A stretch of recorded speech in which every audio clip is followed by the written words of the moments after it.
Hi, T.O.T. Carlson here. It's always a fun time when I can get nostalgic and go back and revisit the shows of my youth. Today, we're going to take a look at one of those shows which just got a DVD complete series release not too terribly long ago. The show we're looking at today is Captain Planet and the Planeteers, the complete franchise. I'm going to unbox this release and share my opinions. There's the cover with our heroes together and, of course, Captain Planet in the middle. Now, this is called the complete franchise, not the complete series, because this was technically two series. The first three seasons were called Captain Planet and the Planeteers, and the second set of seasons, 4 through 6, was called The New Adventures of Captain Planet. Okay, there's the spine text, spine on the other side, back of the slipcover.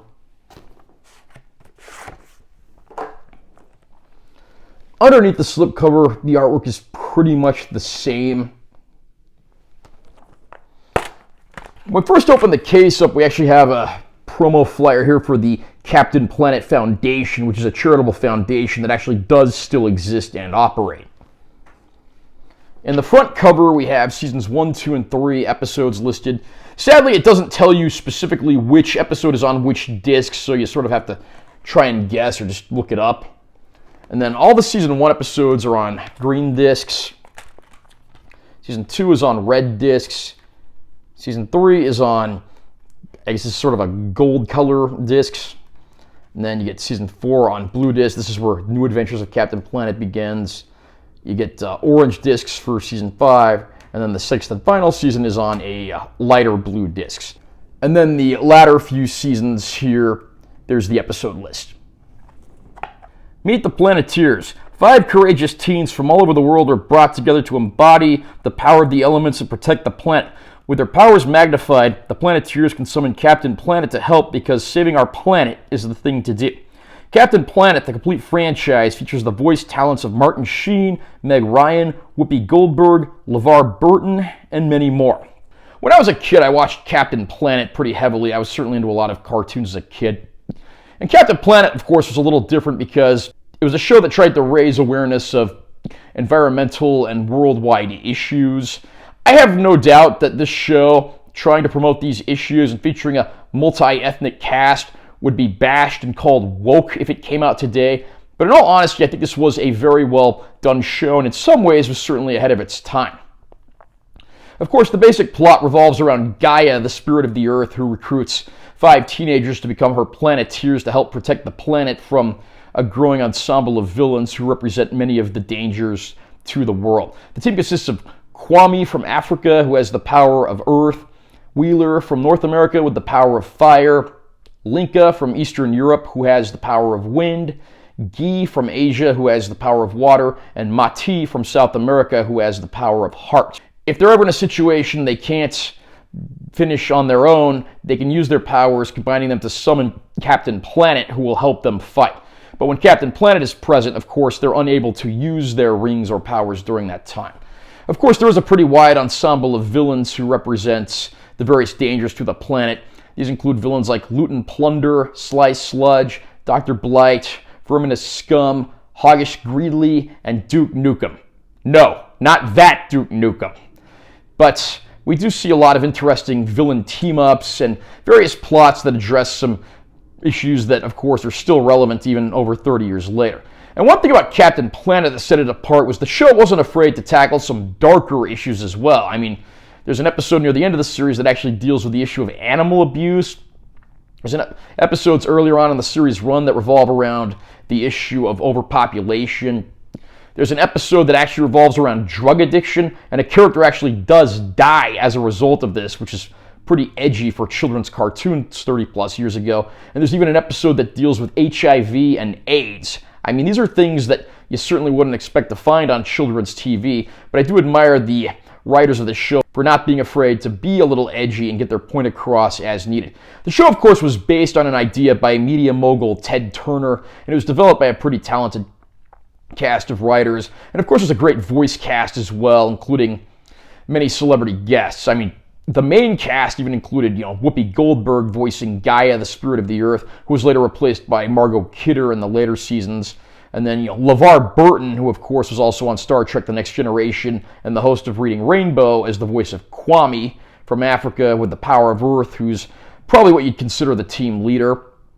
And then, of course, veteran actress Kath Soucie, who's done voices in pretty much every cartoon ever, voiced Linka, who was initially billed as being from the Soviet Union, but when the Soviet Union failed, that was changed to Eastern Europe in the opening titles.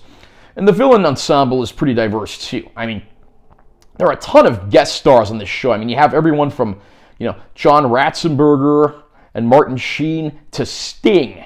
I mean, I could sit here and just read off all the guest stars, and that could practically be a video unto itself, but I'm going to keep that to a minimum here.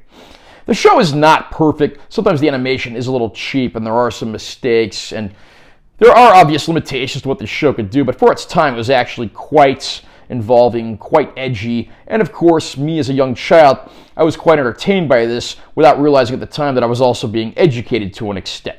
Captain Planet was certainly one of the staples of my youth, and I am glad to see that it's finally gotten a proper home video release of the complete series. Now, a few minor complaints. First of all, inside the package, of course, you do have stacked discs. I'm really not a fan of stacked discs. They're kind of a pain to get in and out, and they can fall out a lot easier sometimes. Also on the menus, there's an audio and subtitle menu, but English is the only audio track available, so why do you even bother putting that in there? It would have been easier just to have a subtitle menu. And the menus themselves are pretty bare bones, not even any music playing on them. And like I said earlier, I really wish they had a list of what discs had which episodes, or maybe just printed on the discs. As far as the actual episodes themselves go, they actually don't look too bad. Standard def DVD, there's only so much you can do with, but for the most part, these actually look pretty decent. There are some moments that have that sort of cheap video look to them, and there might even be a few moments here and there where the sound effects somewhat drown out the spoken word dialogue. But for the most part, it looks and sounds okay. It's certainly not the worst looking show from the 90s that I've seen on the DVD format. The one place this set really falters, however, is a complete lack of bonus features. I mean, couldn't we get some commercials for the show? Couldn't we get some toy commercials? Can we get some commentaries or new interviews with people who worked on the show? The fact that there's absolutely nothing here is very disappointing. I mean, they put in that little flyer for the Captain Planet Foundation. Even a little promo or commercial for the Captain Planet Foundation would have been better than nothing. I mean, the fact that there's nothing in here that mentions the toy line is kind of disappointing as well. One thing that's kind of interesting, because of the nature of the show, all of the toys had to be made with recyclable materials, which led to some hurdles for the toy companies in question. I don't see why I couldn't have gotten a featurette talking about that. The set's also a little on the pricey side, given you basically only get the episodes.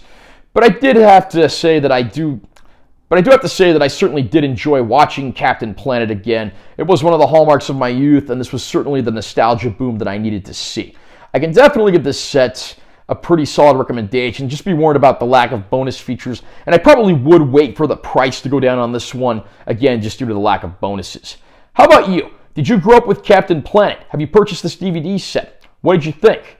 Do you think the show is ahead of its time, or do you think it's a dated relic? Comment down below and let me know what you think. Also, remember to subscribe to this channel for more content. I'm always posting new videos, and make sure you give this one a like if you found it helpful. I'm Taylor T. Carlson. I'll see you next time.